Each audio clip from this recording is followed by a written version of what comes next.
Buenos días, bienvenidos a Arquitectura de Computadores. Mi nombre es Brian Serrano. Wilmer Alquinga. Yo soy Santiago Chávez. Y vamos a hablar sobre el RS232.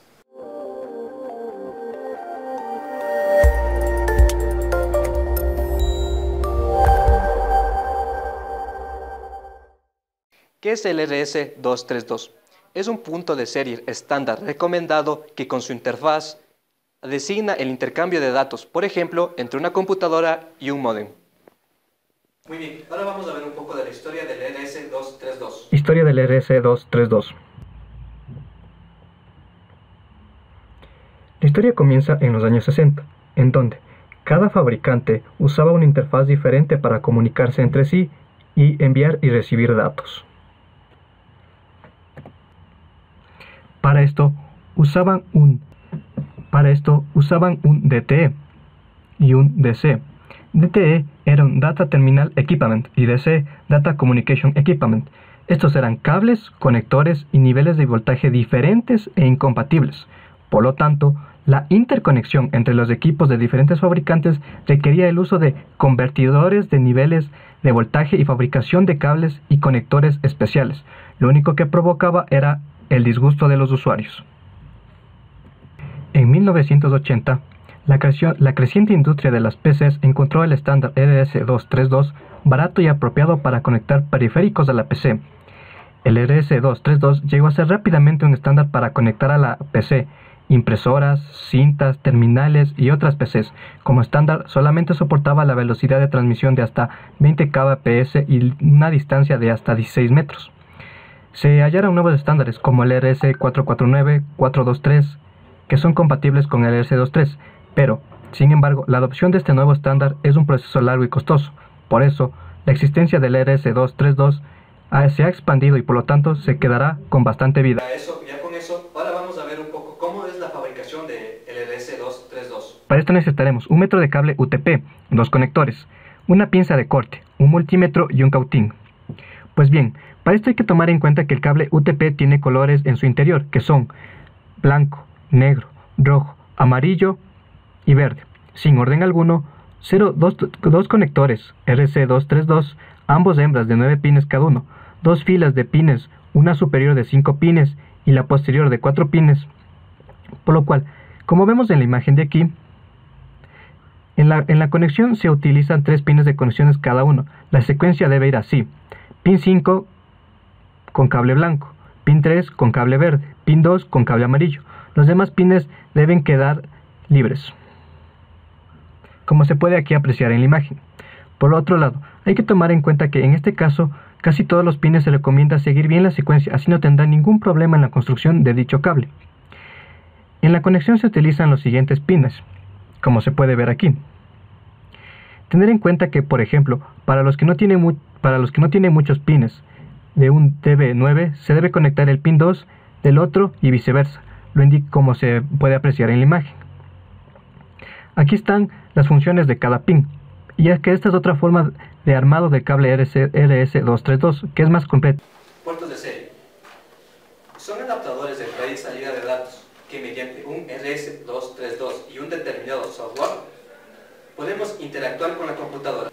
Los pines pueden estar en dos estados, uno prendido y cero apagado. Cuando esté en uno prendido va desde 3 hasta 25, y cuando está en 0 apagado va desde -3 hasta -25. Ahora vamos a ver cómo son sus características. Ahora vamos a hablar de las especificaciones de un RS232, comenzando con las especificaciones eléctricas. El nivel alto para que funcione de salida es definido en un margen entre 5 y 15 voltios, mientras que en un nivel bajo se define entre -3 y -15 voltios. El receptor se ha dado de 2 voltios de margen de ruido, con lo cual los niveles admitidos como un alto son de 3 voltios a 15 voltios y un nivel más bajo de -3 voltios a -15 voltios. Aquí en la figura 1 podemos observar los niveles lógicos definidos en el estándar. Es importante anotar que es una comunicación RS232, un nivel bajo, de -3 a -15 voltios, definido como uno lógico, e históricamente se ha notado que este es como la marca, mientras que un nivel más alto se define como un estado lógico 0, y este se conoce como el espacio.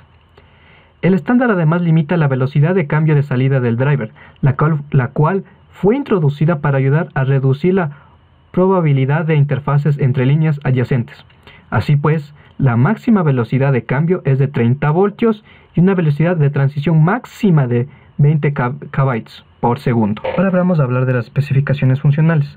El RS232 consiste en un conector tipo D25 que posee 25 pines, aunque es más normal encontrar la versión de DB9 que tiene 9 pines y además es más barato, incluso se extiende más para cierto tipo de periféricos, por ejemplo como un ratón de PC. En cualquier caso, los PCs no suelen emplear más de 9 pines en el conector DB25. Cada pin puede ser de entrada o salida, teniendo la función específica de cada uno de ellos, así como se puede ver en la siguiente tabla.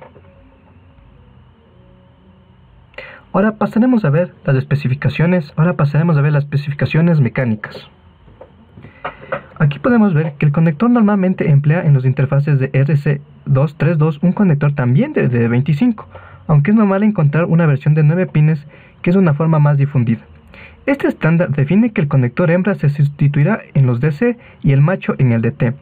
Aunque es fácil encontrar excepciones, también es frecuente que muchos interfaces solo incorporen parte de los circuitos de las especificaciones, como podemos ver aquí.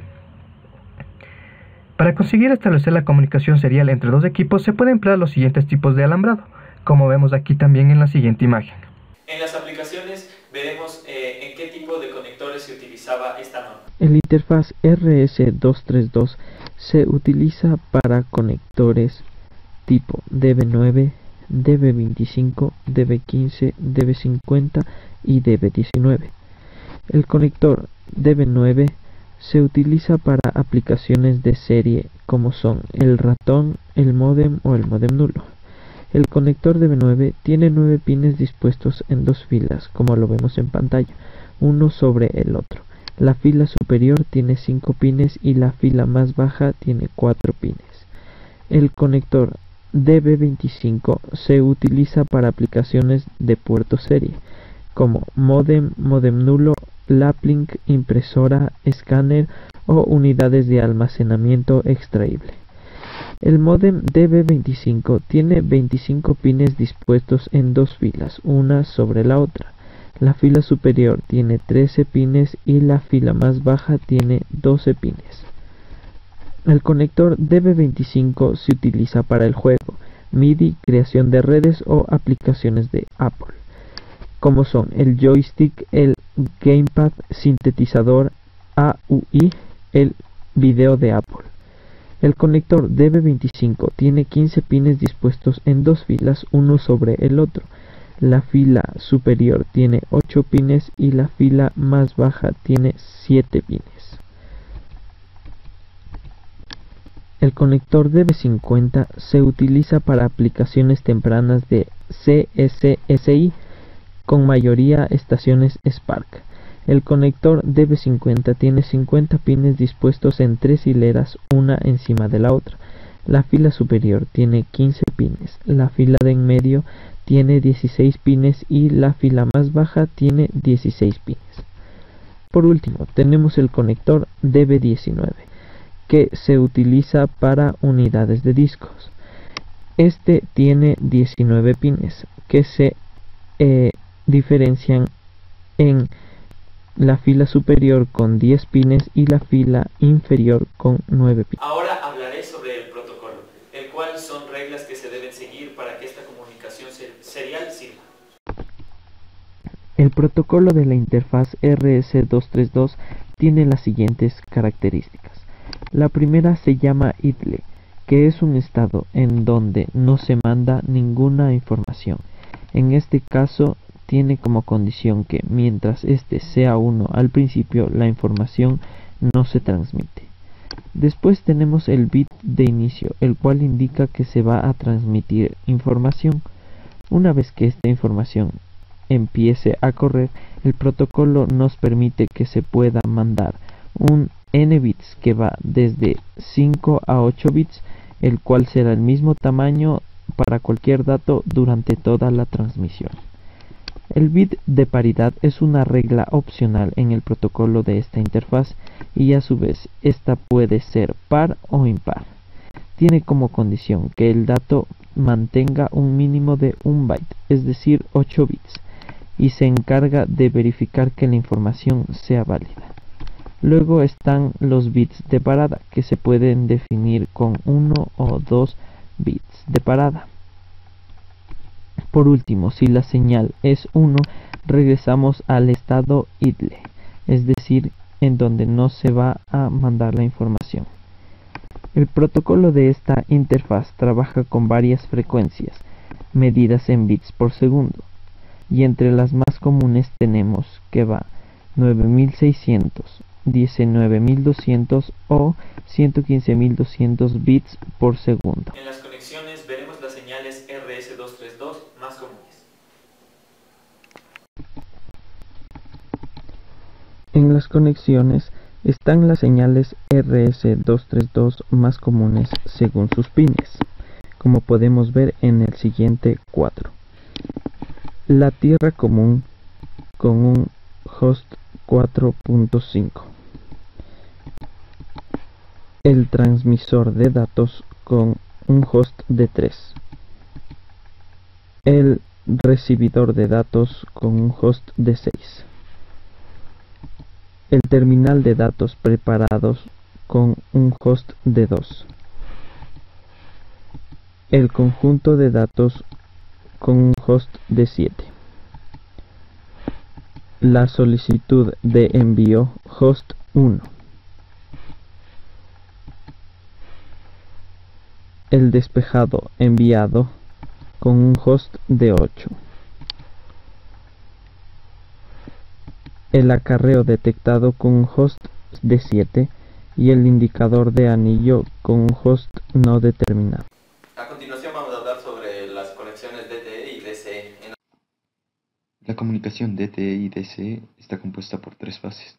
En la fase 1 se comprueban que los dispositivos DTE y DCE están operativos. En la fase 2 se verifica la conexión DTE y la transferencia de datos. La fase 3 es la finalización de la conexión. La fase 1 y fase 2 están constituidas por la activación de señales DTE y DCE indicando el estado en el que se encuentra cada una, mientras que la fase 3 es simplemente la finalización de la conexión. Ahora vamos a hablar sobre el modem NUR, el cual es un método para conectar dos terminales con un cable RS232. Los cables son comúnmente usados para la transferencia de archivos. Además, en el sistema operativo Microsoft Windows, la conexión directa por... Ahora vamos a hablar sobre los conectores de SUB, los cuales se utilizan generalmente para conectar una computadora a diferentes periféricos. Los cables de SUB fueron creados por Canon en 1952 y vienen del inglés de subminiatura, que hacen referencia al pequeño tamaño que tenían cuando fueron creados, aunque ahora son uno de los conectores más grandes. Un conector de SUB tiene generalmente 2 o 3 filas paralelas de pines, por lo general rodeadas por un escudo metálico en forma de D. La forma de D, además de proteger los pines, nos indica la orientación en la que debemos conectar el cable. El nombre de los cables de SUB están relacionados con el sistema de numeración de las piezas utilizado por Canon. Hace uso de un prefijo D para todas las series de los cables de SUB, seguido por una letra que indica el tamaño de la cubierta o carcasa de la siguiente manera. Por ejemplo, A 15 pines, B 25 pines, C 37 pines, D 50 pines y E 9 pines, seguido de la letra M o F que indica si el cable es macho o hembra. Un ejemplo del nombre de cable de SUB sería el DE15M, en el cual nos indica un conector de SUB por la letra D, con tamaño de carcasa de 9 clavijas, que está señalado por la letra E, y 15 pines, 15, que es el número que nos indica el nombre, y macho M, que es la última letra de él, dejándonos así una gran cantidad de nombres para los cables de SUB según sus pines, clavijas, etc. Como dato adicional tenemos que los cables de SUB fueron utilizados por consolas de videojuego como Atari y Sega. Uno de los datos más importantes es que eran compatibles entre sí gracias a los cables de SUB. Ahora vamos a ver el uso del MAX232, el cual es un circuito integrado que nos ayuda a transformar las señales de un puerto serie RS232. Es importante destacar que el MAX232 es un circuito integrado, que en sí nos sirve como una interfaz de transmisión y recepción. Este circuito integrado, además de dar una mejor velocidad de transmisión al RS232, puede cambiar los niveles de voltaje con los que trabaja el RS232, dando así mayor compatibilidad